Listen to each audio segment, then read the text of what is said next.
বন্ধুরা, থাম্বনেল দেখে নিশ্চয়ই বুঝতে পারছো আজ আমি কোন ফুল গাছটি সম্বন্ধে বলতে চলেছি।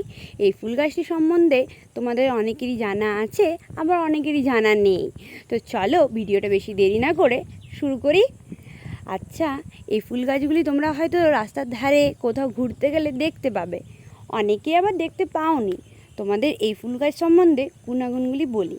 এই ফুল গাছটি কিন্তু ভগবান ভোলানাথের খুব প্রিয় ফুল গাছ। বিভিন্ন রাজ্যে বিভিন্ন নামে পরিচিত। আমাদের রাজ্যে কলকে ফুল বলে, কলকে বা কলিকা ফুল বলে, এইসব নামে পরিচিত। ঝাড়খণ্ড বা বিহার এইসব রাজ্যে কনের কা পুষ্প বলে। তো যারা ভগবান শিবের ভক্ত তারা কিন্তু এই ফুলটা ভগবান শিবকে অর্পণ করতে ভুলো না, আর নিশ্চয় ভুলোওনি।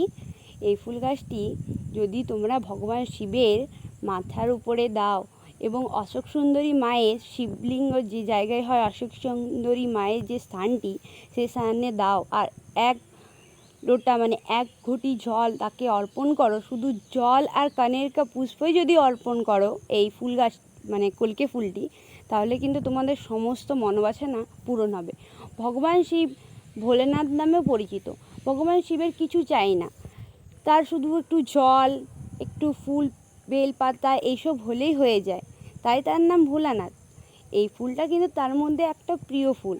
মানুষের তো প্রিয় যেমন আছে, ঠাকুরেরও অনেক কিছু প্রিয় থাকে। তো এই ফুলটি যখন তোমরা দেবে ভগবান শিবকে আর অশোক সুন্দরী মাকে, আর এক ঘটি জল অর্পণ করে তোমরা তোমাদের মনের কথা বাবাকে জানাবে। বলবে, বাবা আমি তোমার মেয়ে, আমার অনেক সমস্যা আছে, বা আমি তোমার ছেলে, আমার অনেক সমস্যা আছে, আমার সমস্যাগুলো সমাধান করে।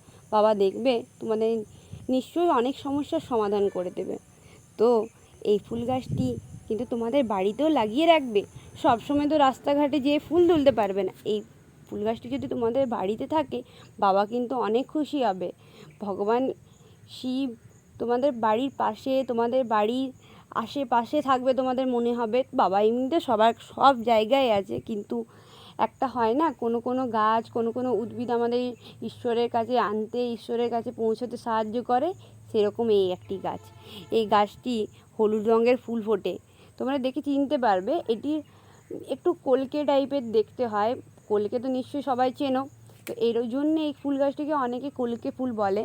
তো এই ফুল গাছটি হলুদ কালারেরই হয়, আর এইরকমের অনেক রকম এখন প্রজাতি বেরিয়ে আছে। তো তোমরা এই প্রজাতিটিই তোমাদের বাড়িতে রাখবে, অন্য কোনো ভ্যারাইটিস প্রজাতি রাখবে না। একটা চাপ টাইপের হয়, এগুলো কোনো কাজে নেই। এই ফুলটি এরকম আকৃতির হলে এই গাছটিই তোমাদের বাড়িতে রাখবে। এটি কিন্তু তোমাদের বাস্তুকে নিয়ন্ত্রণ রাখতে সাহায্য করবে, বাবার আশীর্বাদ থাকবে, কোনো অশুভ শক্তি তোমাদের বাড়িতে প্রবেশ করবে না। তোমরা নিশ্চয়ই এই গাছটি তোমাদের বাড়িতে রাখো। বন্ধুরা, আমার ভিডিও ভালো লাগলে তোমরা আমার চ্যানেলটিকে সাবস্ক্রাইব করো।